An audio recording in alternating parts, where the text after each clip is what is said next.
আজকে বানাচ্ছি চিংড়ি মাছ দিয়ে মোচার ঘণ্ট। সোমবারে দিয়ে দিচ্ছি গোটা জিরে আর একটা তেজপাতা আর একটা আলু বড় সাইজের টুকরা করে কেটে নিয়েছি। কেটে ধুয়ে নিয়েছি, এটা দিলাম। এখন দিয়ে দেব লবণ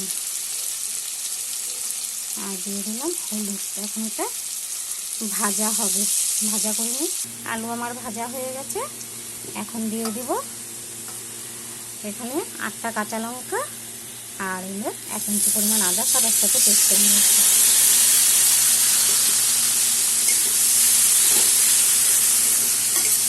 এটা কষিয়ে দিয়ে দিলাম একটু হলুদ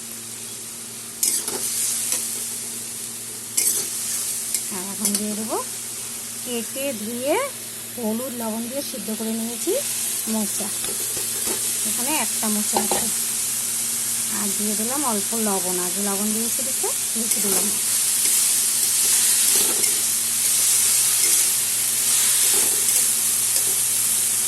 এখন দিয়ে দেব ভেজে রাখা চিংড়ি, অল্প চিংড়ি দিলাম।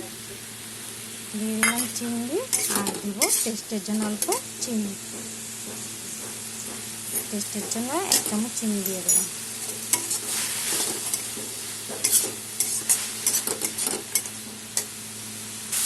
আমার চিংড়ি মাছ দিয়ে কলার মতো ঘন্ট হয়ে গেছে। কালারটা একটু সাদা সাদা হয়েছে, কেন আমি কাঁচা লঙ্কা দিয়ে রান্না করেছি।